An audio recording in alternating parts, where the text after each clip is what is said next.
সিলেটের এক প্রোগ্রামে আমি রওনা। হবিগঞ্জ যখন পার হইলাম, ব্রাহ্মণবাড়িয়ার পর হবিগঞ্জ, আসরের নামাজ পড়লাম এ বাবা ফিলিং স্টেশনের পাশে। আসরের নামাজের পর বললাম একটু চা খাবো, একটা টং দোকানে চা খাইতে বসলাম। চা খাওয়ার জন্য আগায় গেলাম, কিন্তু টং দোকানে যায় দেখি আমার এক সাথী ভাই আমার ইশারা করে কয় হুজুর দেখেন এই যে কি সাইনবোর্ড লাগাইস। দেখি সাইনবোর্ডের মধ্যে লেখা হাফেজদের জন্য চা ফ্রি, হাফেজে কোরআনের জন্য চা ফ্রি। সুবহানাল্লাহ বলবেন না সবাই? চা বিক্রেতা মনে হয় কোটিপতি মানুষ, হ্যাঁ শিল্পপতি, লেখছে চা হাফেজদের জন্য ফ্রি। আমরা চা খাইছি, দেখছি, কিছু বলি নাই। খাওয়ার পরে বিল বের করছি, দোকানদারে টাকা দিব, কয় না হুজুর আমরা হাফেজ সাহেবদের কাছ থেকে বিল নেই না।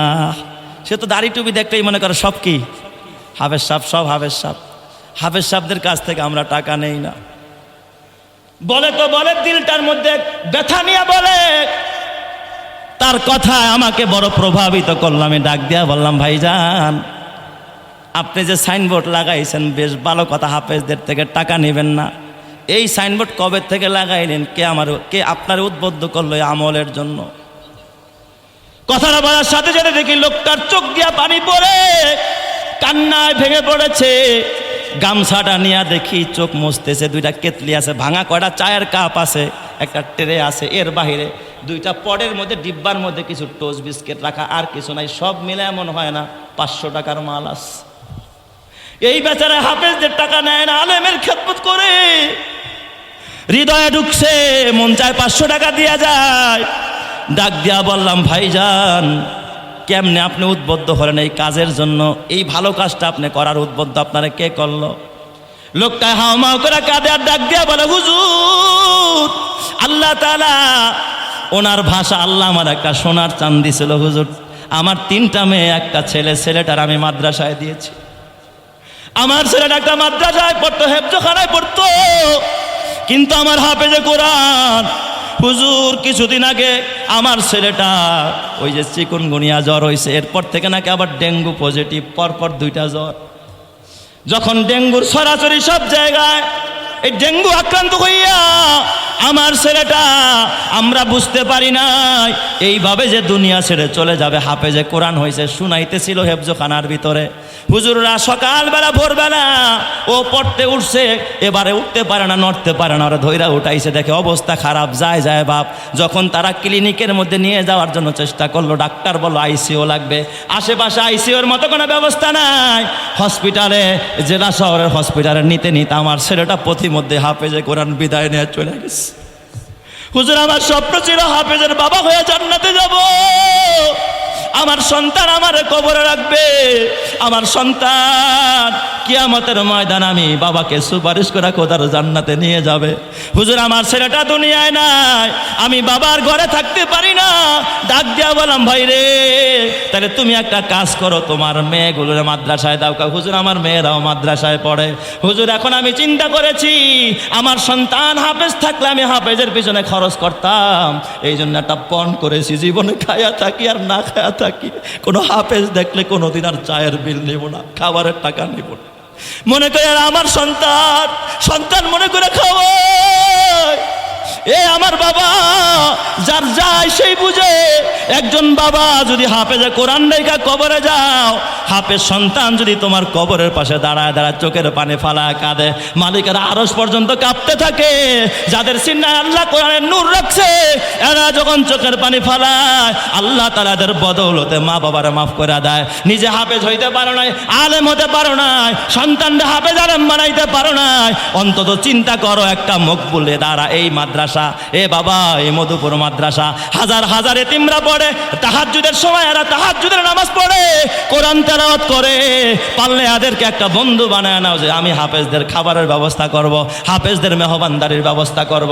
এ যুবক ভাই, কিয়ামতের ময়দানে কোনো আমল দিয়া নাজাতের উসিলা নাই। যদি আল্লাহরে বলো, আল্লাহ কিচ্ছু আনতে পারি নাই, নামাজ আনতে পারি নাই, রোজা আনতে পারি নাই, হজ যাকাত কিচ্ছু আনতে পারি নাই, তবে আল্লাহ গো তোমার নবীর ওয়ারিস ওলামায়ে কেরামরে ভালোবাসতাম, হাফেজরে ভালোবাসতাম, এতিমরে ভালোবাসতাম। আল্লাহ এই উসিলায় মাফ করে দাও। আল্লাহ বলবে কুমু ইনতালিকু মাগফুরান লাকুম, বান্দা যা, এই হাফেজ আর আলেমদের উসিলায় তোরা জান্নাত দিয়া দিলাম। চিৎকার মেরে কান্না আল্লাহু আকবার।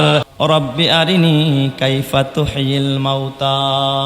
আল্লাহ, তুমি যে মুর্দাকে জিন্দা করবা এতে কোনো সন্দেহ নাই, তবে কাইফিয়াতটা কেমন হবে, কিভাবে জিন্দা করবা যদি তুমি আমার একটু দেখাইতা। সুবহানাল্লাহ জোরে কোন সবাই। আপনাদের কি বিশ্বাস আল্লাহ কি মুর্দাকে জিন্দা করতে পারবে? সকল মুর্দাকে জিন্দা করতে পারবে? যদি আমার এই উদাহরণটা না বুঝে থাকেন, তাফসিরের কিতাবের মধ্যে এই উদাহরণটা দেওয়া হয়েছে। তাহলে আরেকটা উদাহরণ দেই। আপনার বাড়িতে একটা মুরগি জবাই করছেন, আপনার ছেলে যাবে একটা কানাডায় অথবা লন্ডনে, এই মুরগি জবাই করে আপনি আপনার ছেলেরে খাইতে দিছেন, আবার এই ছেলেরে আগায়া দেওয়ার জন্য আত্মীয় স্বজন যারা আছে তারাও আসছে। একই মুরগির এক রান খাইছে আপনার ছেলে, যে কোথায় যাবে খায়া? কানাডায়। আরেক ছেলে খায়া গেছে চিটাগাং, আরেক ছেলে আরেক রান খায়া গেছে কোথায়? কক্সবাজার। তো এক একজন এক এক জায়গায় চলে গেছে। আপনারা বলেন তো, এই যে একটা মুরগি, ছোট্ট একটা মুরগি, এর অংশগুলো এতগুলো জায়গার মধ্যে ছড়িয়ে ছিটিয়ে গেল, অথবা বাজারে যখন একটা গরু জবাই হয়, বলেন তো এই গরুর গোস্ত কি শুধুমাত্র এই মধুপুর এলাকার মানুষই কেনে না আশেপাশের লোকেরাও কেনে? দূরের থেকে যারা বেড়াতে আসে তারাও তো এই গোস্ত খায় না? গোস্ত খায় তো তারা অনেক দূরে পেটে করে নিয়ে গেছে।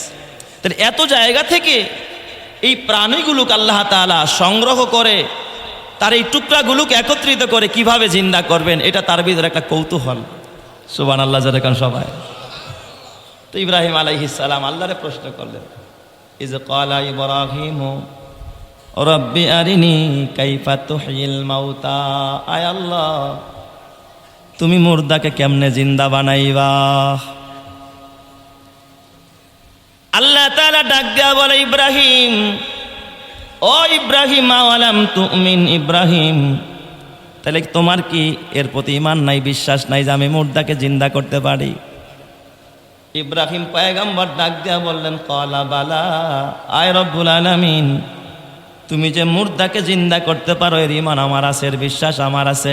ওয়ালাকিন লিয়াতমাইন্না কলবি, আল্লাহ গো, শুধুমাত্র অন্তরের প্রশান্তির জন্য, অন্তরের ভিতরে বিষয়টাকে বদ্ধমূল করার জন্য, কাইফিয়াতটা দেখার জন্য শুধুমাত্র আমার এই প্রশ্ন। চিৎকার মেরে কন্না আল্লাহু আকবার। শুধুমাত্র অন্তরের প্রশান্তির জন্য, আর কিচ্ছু না। আল্লাহ আল্লাহ আমার ইয়াকিনটাকে বৃদ্ধি করার জন্য, তুমি পারবা, এই এলেম আমার আছে। ইয়াকিন তিন প্রকার। ইয়াকিন কয় প্রকার? তিন প্রকার। একটা হলো ইলমুল ইয়াকিন, আরেকটা হলো আইনুল ইয়াকিন, আরেকটা হলো হাক্কুল ইয়াকিন। ইলমুল ইয়াকিন আপনি শুনছেন জান্নাত আছে, বিশ্বাস করছেন না? এটা হলো ইলমুল ইয়াকিন, আপনি শুনছেন আলেমদের মুখ থেকে যে জান্নাত আছে। আরেকটা হলো আইনুল ইয়াকিন, আমার আল্লাহ তার হাবিবকে মেরাজের সফরে নিয়ে জান্নাতটা সচক্ষে দেখায়া দিছে। তাহলে আমার আপনার যেই পরিমাণ জান্নাতের ব্যাপারে, জাহান্নামের ব্যাপারে ইলম হাসিল হয়েছে, বলেন তো আপনার আমার নবী, প্রিয় নবীর ইলম কি ওই পরিমাণ না আরো বেশি? কারণ নবীজির শুধু ইলমুল ইয়াকিন না, নবীজির আইনুল ইয়াকিন। আরেকটা হলো আদম আলাইহিস সালাম, যারে বানাইছে আল্লাহ কোথায়? কথা কয় না। আদম নবীর আল্লাহ কোথায় বানাইস? কারখানায়, ফ্যাক্টরিতে।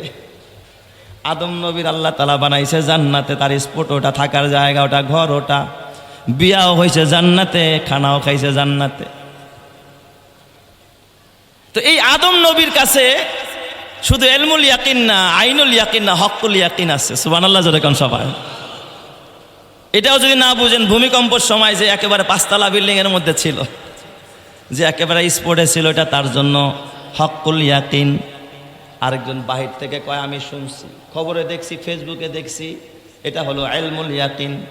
কথা কয় না কে? আরেকজন কয় আমি বাহিরে দাঁড়ানো ছিলাম, ভবনটা আমি কাঁপতে দেখছি, এটা হলো আইনুল ইয়াকিন। ইব্রাহিম নবী ডাক দেখ, আল্লাহ আমি জানি তুমি মুর্দাকে জিন্দা বানাইবা, তবে রব্বুল আলামিন আমার ইলমুল ইয়াকিন আছে।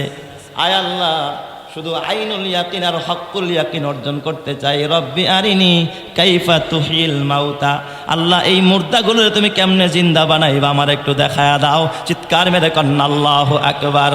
কাদেরে কুদরত উদারাদ হারচে খাহাদ আকুনাদ, কাদেরে কুদরত উদারাদ হারচে খাহাদ আকুনাদ, মুর্দারা ও জাবা বখশাদ জিন্দারা বেজাকুনাত। বলেন তো মুর্দাকে জিন্দা করনেওয়ালা, জিন্দাকে মুর্দা করনেওয়ালা একজন যিনি, তিনি কে? দ্বিতীয় কেউ আছে? ইব্রাহিম নবীর কথা শুনে আল্লাহ তো জানে ইব্রাহিমের ঈমান আছে না নাই, কারণ তিনি তো অন্তরের খবর রাখে, যেটা কেউ দেখে না, কেউ জানে না, এই খবর আছে যার কাছে, তিনি কে? আল্লাহ তাআলা কয়, ইব্রাহিম তাহলে একটা কাজ করো, ফাকুজ আরবাআতাম মিনাত তয়র। ও ইব্রাহিম, তুমি 4টা পাখি ধরো, ফাসুরহুন্না ইলাইক, পাখিগুলোরে তুমি পোষ মানায় নাও। পাখিগুলোরে কি বানাও? পোষ মানাও, নিজের কাছে পালো। ফাসুরহুন্না ইলাইকা, পাখিগুলোরে পোষ মানায় নাও। দেখবেন আমাদের সমাজের মধ্যে মানুষ পাখি পালে কিনা? কবুতর পালে। পুরাতন হয়ে গেলে, পোষ মাইনা গেলে এই কবুতর আর হারায় না, যত দূরেই যাক খাবার খাইতে, আবার ফিরে কোথায় আসে? মালিকের বাড়িতে আছে। টিয়া পাখি দেখছেন নি? কাদের মধ্যে নিয়ে নিয়ে রাস্তায় দৌড়ায়, কিন্তু পাখি উড়াল মাইরা মালিককে ছাইরা কোথাও যায় না। আমার মিরপুর পল্লবীতে এক ভদ্রলোকের বাসায় আমি একদিন দাওয়াতে গেছি, ভিআইপি ফ্ল্যাট। তো দাওয়াতে যাওয়ার পরে আমাকে এই রুমে নিচ্ছে, হঠাৎ দেখি ওই বারিন্দার ভিতরে, বেলকনির ভিতরে কিছু পাখি এত সুন্দর খাঁচা বানাইছে, আমার মনে হয় যেন পুরো একেবারে স্বর্ণ দেয়া, গোল্ডেন কালার মনে হয়। উপরে কিভাবে করছে আমি জানি না। পরে আমি বললাম, ভাই এটা কিসের খাঁচা, এটা কি স্বর্ণের নেই? কয় না, স্বর্ণ দিয়া নিকিল করা। কত খরচ? খাঁচার পিছনে 20,000। ছোট্ট একটা খাঁচা, এটা বানাইছে কত দিয়া? 20,000 টাকা দিয়া। এই টাকা খরচ করার দরকারটা কি? ছোট্ট একটা পাখি ভিতরে। তো এই পাখিটার জন্য 20,000 টাকার খাঁচা ব্যবহার করার কি দরকার? হুজুর শুধু খাঁচার দাম জিজ্ঞাসা করলেন, পাখির দাম কত, বার্ডের দাম কত জিগাইলেন না? আমি বললাম কত? 4-5 হাজার টাকাই না হলে হবে?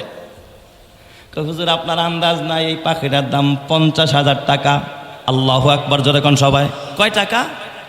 50,000 টাকা দিয়া ছোট্ট একটা পাখি কিনছে। এই যে পাখি মানুষ পালে, পোষ মানায়, পাখি নিয়ে সফরে যায়, ঘুরতে যায়, এটা কিছু মানুষের মহব্বত, ভালোবাসা আল্লাহর সৃষ্টির সাথে। জোরে কোন সুবহানাল্লাহ। আর কিয়ামতের ময়দানে আল্লাহ তাআলা প্রত্যেকটা পশু বলেন, পাখি বলেন, প্রত্যেকটা সৃষ্টি, প্রত্যেকটা মাখলুককে আল্লাহ তাআলা কিয়ামতের ময়দানে আবারও জিন্দা করবেন। এতে আপনাদের ঈমান আছে না নাই? বিশ্বাস আছে না নাই? কিন্তু বাবা, বিচার কিন্তু সবার হবে, শুধু মানুষের না। পশুরও বিচার হবে, পাখিরও বিচার হবে, কুকুরেরও বিচার হবে, শুকুরেরও বিচার হবে, একটা মুরগিরও বিচার হবে, আপনার বাড়ির পোষা প্রাণী একটা গরুরও বিচার হবে। তবে সবার বিচার একরকম না। মানুষের বিচার হবে একরকম, পশু পাখির বিচার হবে ভিন্ন রকম। মানুষের বিচার যেমন সব কিছুর বিষয় হবে, নিয়ামতের বিষয় হবে, গুনার বিষয় হবে, নেকের বিষয় হবে। কিন্তু পশু পাখি যত অন্যায় করছে, গুনাহ করছে, যেমন সে চুরি করে খাইছে, আপনার বাড়ির একটা কুকুর আরেকজনের বাড়ির খাবার চুরি করে খাইছে, ডিম চুরি করে খাইছে, এই জন্য আল্লাহ তাআলা কুকুরের রিমান্ড দিবে না, জিজ্ঞাসাও করবে না। এই কুকুর, তুই তোর মালিকের খাবার না খাই আরেক মালিকেরটা চুরি করে খাইছিস, আয় তোরে সাইজ করি। আল্লাহ এই জন্য কুকুরে ধরবে না। একটা মুরগি সে নিজের বাড়ির মোরগের সাথে মেলামেশা না কইরা, যৌন ক্ষুধা না মিটাইছে কার লগে? পাশের বাড়ির আরেকটা মোরগের সাথে। এই জন্য আল্লাহ তাআলা ওরে জানি এবং জানিয়ার খাতায় নাম উঠায় ওরে আল্লাহ আদালতে বিচার করবে না। আল্লাহ তাআলা একটা শুকুর, একটা গরু আর একজনের ক্ষেত্রে ধান খাইছে রশি ছিঁড়ে, এই জন্য আল্লাহ তাআলা গরুটার কোনো বিচার করবে না, গরুর কোনো বিচার হবে না। কয় তাইলে হুজুর পশু প্রাণীর বিচার কোনটা হবে? কয় আল্লাহ তাআলা মানুষ ছাড়া, জিন ছাড়া অন্যান্য মাখলুকের মধ্যে শুধু জুলুমের বিচার হবে, আর কোনো বিচার হবে না। সুবহানাল্লাহ, জোরে কোন সবাই। কিসের বিচার হবে? শুধুমাত্র জুলুমের বিচার হবে। কারণটা কি? কেন জুলুমের বিচার হবে? কয় কারণ হলো আল্লাহ তাআলা নিজের উপরে কোনো কিছু হারাম করে না, অবধারিত করে না, কিন্তু একটা জিনিস আল্লাহ নিজের উপর অবধারিত করে নিয়েছে, হারাম করে নিয়েছে। হাদিসে কুদসি খুলে দেখেন, এই যে ওলামায়ে কেরাম বসা, হাদিসে কুদসির ভিতরে আল্লাহ জাল্লা শানহু বলে, ইয়া ইবাদি ইন্নী হাররামতু যুলমা আলা নাফসি ফালা তুজালিমু, হে আমার বান্দা, আমি কিন্তু আমার উপরে জুলুমকে হারাম করে নিয়েছি। আল্লাহ বলে আমি আমার নিজের উপর জুলুম কি করেছি? হারাম করেছি। আল্লাহ কারো উপরে কি করে না? জুলুম করে না। আল্লাহ তাআলা দুনিয়ায় জুলুম করে না, পরকালে জুলুম করবে না। এই জন্য আল্লাহ তাআলা কিয়ামতের ময়দানে এই জুলুমের বিচার হবে, চাই সে পশু হোক, পাখি হোক, ছাগল হোক, গরু হোক, বকরি হোক, একটা পোকা হোক না কেন। যেমন একটা গরু শক্তিশালী, ওর মাথায় শিং ছিল, আর একটা দুর্বল গরুরে গুতা মারছে। কিয়ামতের ময়দানে আমার আল্লাহ ওই দুর্বল গরুটার মাথায় শিং দিয়া দিবে, বলবে তুই ওরে একটা পাল্টা গুতা দিয়া দে। ওই শিং দিয়া পাল্টা একটা গুতা দিয়া দিবার আল্লাহ তাআলা বলবে কুনু তোরা বা মাটি হয়ে যা, সাথে সাথে ওই গরুটা মাটি হয়ে যাবে। কুকুরে ডাক দিয়া বলবে কুকুর আয় আয়, তোর শক্তি বেশি, তুই দুর্বলটারে কামড় মারছিলি, আজকে দুর্বলটারে আল্লাহ সবল বানায় দিয়া বলবে তোর উপরে জুলুম হয়েছে, জুলুমের বিচার তুই নিজ হাতে কইরা নে। তুই ওর একটা কামড় মারা দে, ওই কুকুরটার একটা কামড় মারা দিবে, সাথে সাথে আল্লাহ অর্ডার করবে কুনু তোরা বা মাটি হয়ে যা, সাথে সাথে মাটি হয়ে যাবে। সব প্রাণীগুলোর জুলুমের বিচার হবে। আল্লাহ তাআলা বলে আমি নিজের উপরে জুলুম হারাম করেছি, এই জন্য জালেম সে মানুষ হোক আর পাবলিক হোক, সে কোনো পশু হোক আর পাখি হোক, কোনো জালেমকে কিয়ামতের ময়দানে ছাড়া হবে না। আল্লাহ জালেম কুকুরটারেও ছাড়বে না, জালেম পশুটাকেও ছাড়বে না, আল্লাহ তাআলা জালেম মোরগটারেও ছাড়বে না। কসম আল্লাহর, আল্লাহ তাআলার ওয়াদা আলাম নুহলিকিল আউয়ালিনা সুম্মা নুতবিউহুমুল আখিরিন কাযালিকা নাফআলু বিল মুজরিমিন। কয় পূর্বেও যারা জুলুম করছে, ফেরাউন করছে, আমি ফেরাউনরে সাইজ করে দিছি। নমরুদ জুলুম করেছে, মশা দিয়া সাইজ করেছি। ফেরাউন জুলুম করেছে, পানির ভিতরে চুবায়া মেরেছি। সাদ্দাত জুলুম করেছে, জীবন শেষ করে দিছি। কারুন জুলুম করেছে, ভূগর্ভের ভিতরে আমি ভূপাতিত করে দিয়েছি। আল্লাহ তাআলা বলে কিয়ামত পর্যন্ত যারা এই জুলুম করবে, যখন এই জুলুম করবে, ওরা খানা রান্না করবে, কিন্তু খানা খাওয়ার সুযোগটা পর্যন্ত আমি আল্লাহ দিব না। কথা ঠিক না বেঠিক? যারা জালেমের বিচার করেন যিনি, তিনি কে? আরো জোরে বলতে হবে, তিনি কে? জালেমের কোনো সার নাই। কে বলেছেন? কে বলেছেন? আল্লাহ। তো এই পশু পাখিরে আল্লাহ তাআলা জিন্দা করবে। তো আল্লাহ কয় ইব্রাহিম একটা কাজ করো, 4টা পাখি ধরো। খুব খেয়াল করেন কথা। ইব্রাহিম আলাইহিস সালাতু ওয়াস সালাম 4টা পাখি ধরলেন। কি পাখি ধরছে? তাফসিরে জালালাইন খুলে দেখেন, হাসিয়ার মধ্যে লেখছে। 1 নম্বরে ধরছেন হযরত ইব্রাহিম খলিলুল্লাহ। 1 নম্বরে ধরছে একটা ময়ূর পাখি। কি পাখি? ময়ূর। 2 নম্বরে ধরছে মোরগ। 2 নম্বরে কি? মোরগ। 3 নম্বরে ধরছে কাক। 3 নম্বরে কাক। 4 নম্বরে ইব্রাহিম খলিলুল্লাহ ধরছে একটা শগুন। ময়ূর, মোরগ, কাক, শগুন। এখানে একটা প্রশ্ন হয়, মুফাসসিরিনে কেরাম হিকমত লেখছে যে এই 4টা পাখি কেন ধরলো? অন্য পাখিও তো ধরতে পারতো, পৃথিবীতে পাখির তো আর কি নাই, অভাব নাই। কারণ হলো, হিকমত লেখছে এই 4টা পাখির ভিতরে এমন 4টা খাসলাত আছে, এমন 4টা, এ বাবা বদগুণ বলেন আর ভালো গুণ বলেন, এমন 4টা গুণ আছে, এমন 4টা খাসলাত আছে, যেই 4টা খাসলাত পুরাপুরি মানুষের মধ্যে আছে। তো এই খাসলাতগুলো মানুষের ভিতরে থাকার কারণে মানুষের সাথে এই পাখিগুলোর একটা সাদৃশ্য আছে। এই কারণেই ইব্রাহিম খলিলুল্লাহ 4টা পাখি ধরলেন। এই 4টা পাখির ভিতরে যেমন প্রথম পাখিটার নাম কি বললাম? ময়ূর। এই ময়ূর পাখির ভিতরে একটা গুণ আছে, সেটা হলো অহংকার। ময়ূর দেখবেন রূপের অহংকার দেখায়। কিসের অহংকার? রূপের অহংকার। কি সুন্দর! ও যখন পেখম খুলে, চিড়িয়াখানায় গেলে দেখবেন, আর মানুষ দেখলে তখন পেখম খুলা এইভাবে ঘুরা ঘুরা সবাইরে দেখায়, দেখ আমি কত সুন্দর। ওর ভিতরে অহংকারে ভরা, রূপের অহংকার দেখায়। এই জগতে কেউ কেউ রূপের অহংকার দেখায়।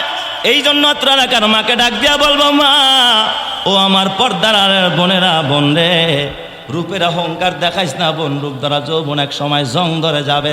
যারা বেপরদায় চইলা রূপের অহংকার দেখায়, যেই স্বামী তার বিবিরে বেপরদায় রাস্তায় রাস্তায় ঘুরায়া ঘুরায়া রূপ দেখায়া দেখায় অহংকার করে, কসম আল্লাহ, তাদের হাসর কিন্তু আল্লাহওয়ালাদের সাথে হবে না, তাদের সাথর হবে জালেমদের সাথে। কথা ঠিক না ব্যাটিক? যারা আছে না নাই? রূপের অহংকার দেখা আছে না নাই? খালি একটু সুন্দর হইলেই হয়। কেমনে যে তারা সাজায়া রাস্তায় বের করবার, বাহবা নিব যে দেখছোস আমি একখানা আনছি, আমার কাছে একখানা আছে, মানে বুঝাইতে চায় আর কেমন ভাবছা। খবরদার যুবক ভাই, আবার কেউ টাকার অহংকার করে, কেউ ক্ষমতার অহংকার। অহংকারের কিন্তু শেষ নাই। এই পৃথিবীর প্রথম গুণা ছিল কি বলেন? অহংকার। পৃথিবীর প্রথম গুণার নাম কি? অহংকার। অন্য কোনো গুণ আগে সংগঠিত হয় না। আগে কোন গুণা সংগঠিত হয়েছে? অহংকার। আল্লাহ তাআলার কোরআন বলে, ওয়াইজ কুলনা লিল মালাইকাতি ইসজুদু লিআদামা ফাসাজাদু ইল্লা ইবলিস আবা। ওয়াস্তাকবারা আবা ওয়াস্তাকবারা। ইবলিস সেজদা করলো না এবং অহংকার করলো। তার অহংকার করার কারণ আছে। কেন সে অহংকার করছে? সে ডাক দিয়া বলে আনা খায়রুম মিনহু খলাকতানি মিন নারিন ওয়া খলাকতাহু মিন তিন। আল্লাহ তুমি কেন আদমরে সেজদা করতে কও? আদমরে বানাইছো মাটি দিয়ে আর আমারে বানাইছো আগুন দিয়া। আগুনের গতি উপরের দিকে আর মাটির গতি নিচের দিকে। আমি আদমরে কেন সেজদা দিব? আদম আমারে দিব। এই অহংকারের আর একটা সহজ ব্যাখ্যা দেয়, আপনারা গ্রামের মানুষ তাহলে ভালো করে বুঝবেন। সেটা কি জানেন? যে আমি তো অর্থন ভালো, আমি ওর থেকে ভালো, বাস এতটুকুই অহংকার, আর কিছু না। একটা সোফা আর একটা প্লাস্টিকের চেয়ার, দুই নেতায় আসছে মনে করেন, মাদ্রাসায় আসছে, হুজুরে ডাক দিয়া একজনরে দিছে সোফা আর একজনরে দিছে প্লাস্টিকেরটা। যে প্লাস্টিকের চেয়ারে বইছে খালি কয় কিরে আমি অর্থন কি ছোড়ো না কিরে? হ্যাঁ, আমি সৈয়দ বংশের মানুষ, চৌধুরী বংশের মানুষ, রাখ আমার ছোটটা দিলি। এই যে ভিতরের মধ্যে একটু অহংকার আছে না নাই? খাবার খাইতে বসছে, একজন একটু ভালোটা দিছে, একজনকে নর্মালটা দিছে। কি রে অর্থনকে আমি ছোট নি, ও আমারে দিদি ছোটটা আর ওরে বড়টা দিলি। আমি তোর থেকে ভালো, আমি তোর থেকে দামি। এই যে আমি ওর থেকে দামি, এটার নামে কি? অহংকার। আমি ওর থেকে দামি, এটার নামে অহংকার। বলেন এই অহংকার এখন সবার ভিতরে আছে, আলেমদের ভিতরে আছে, আওয়ামদের ভিতরে আছে, নেতার ভিতরে আছে, জনতার ভিতরে আছে। কথা ঠিক না বা ঠিক জোরে কান আছে না নাই? আমার নবীর ভিতরে কি অহংকার ছিল?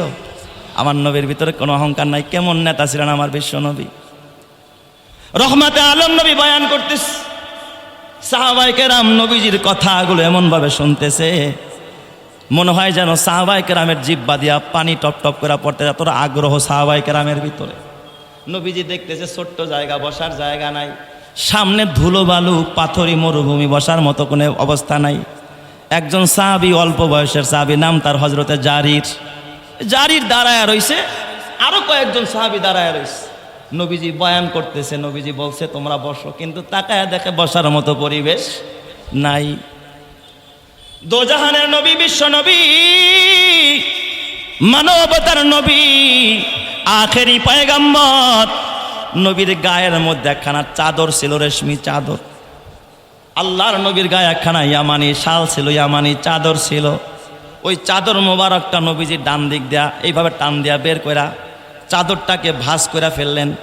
ভাঁজ করে ওই যে ছোট্ট জারির, সমাজের ভিতরে কোনো প্রভাবশালী ব্যক্তি না, জারির নিজেও গোলাম, তার বাবাও ছিল গোলাম, গোলামের ঘরে গোলাম। নবীজির রাজ্যের একজন সাধারণ প্রজার, নবী হলেন মদিনার প্রেসিডেন্ট।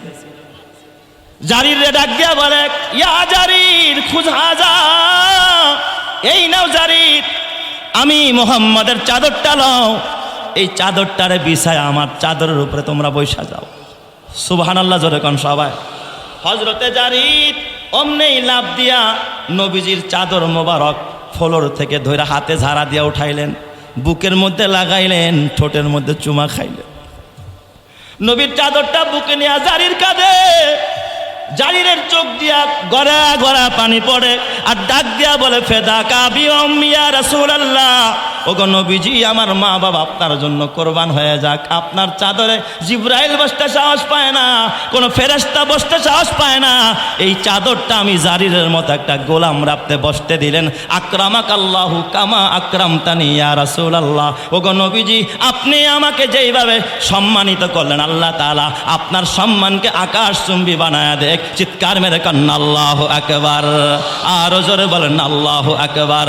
ও ফখরে জাহাঁ ফখরে জামা ফখরে উমাম হে, ও ফখরে জাহাঁ ফখরে জামা ফখরে উমাম হে, ये आहद बेमी में शाहे लौह कलम है, ये आहद बेमी में शाहे लौह कलम है, रुतबे में फदू सबसे ही अल्लाह से कम है, ये कौल शब रोज मेरा हक की कसम है, ये कौल शब रोज मेरा हक की कसम है।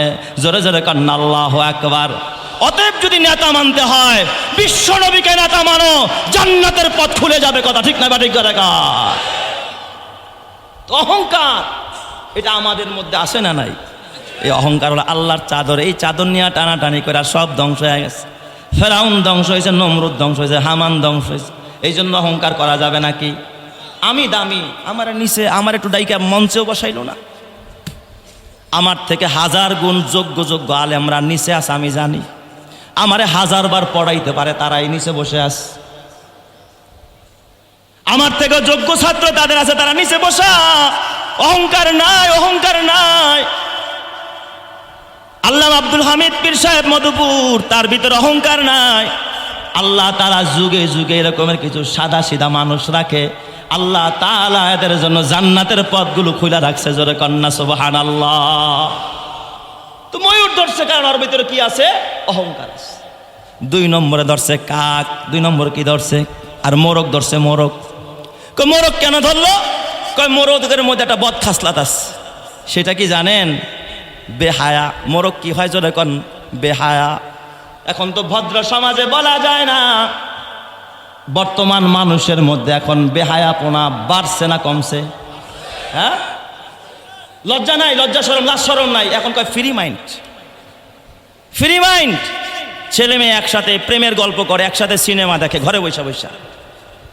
বন্ধু বান্ধবীরা নিয়ে একসাথে ঘরে আসে, মায় চা বানায় খাওয়ায়।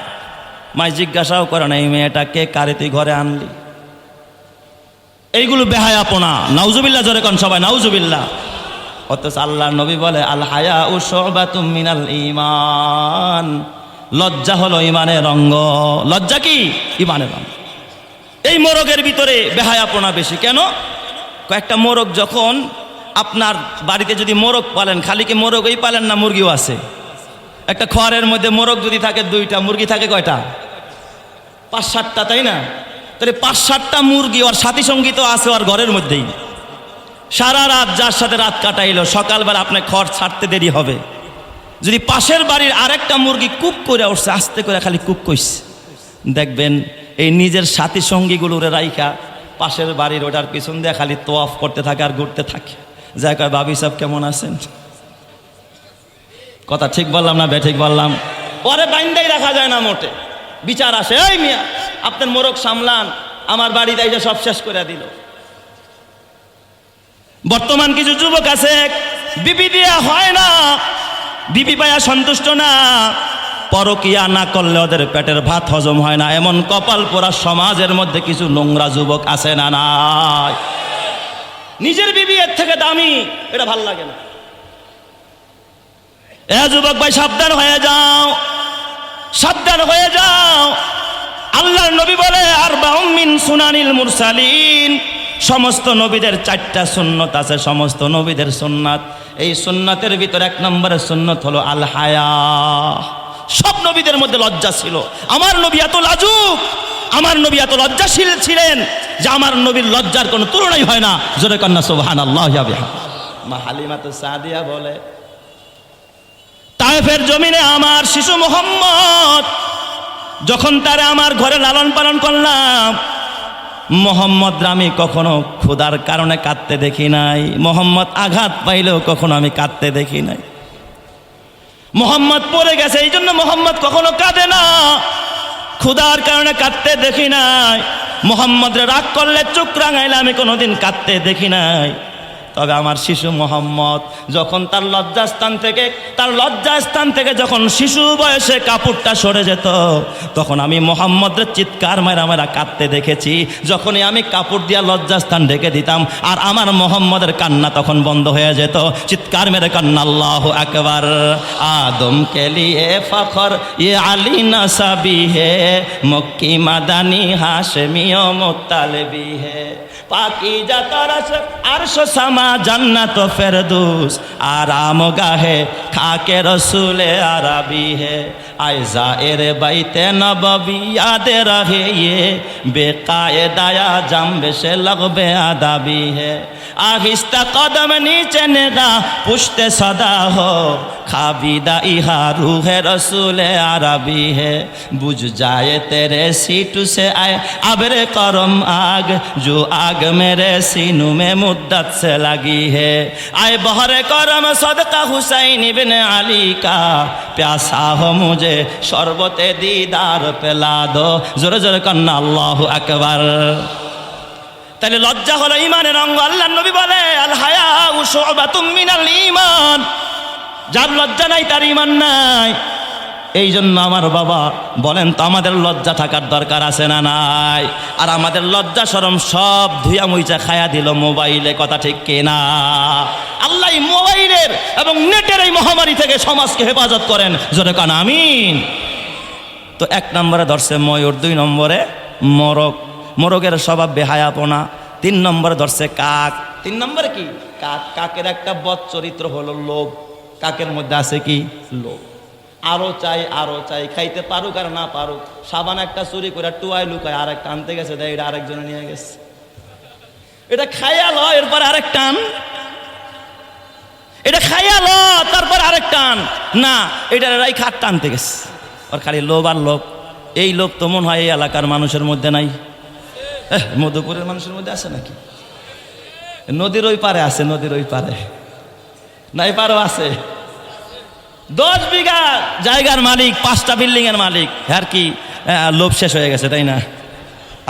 নাকি আরো দরকার, আরো চাই, আরো চাই, আরো চাই, আরো চাই। আল্লাহু মুত্তাকাসুর হাত্তা জুরতুমুল মাকাবির, কবরে যাওয়ার আগ পর্যন্ত লোভের কি হবে না? শেষ হবে না। আরো চাই, আরো লাগবে।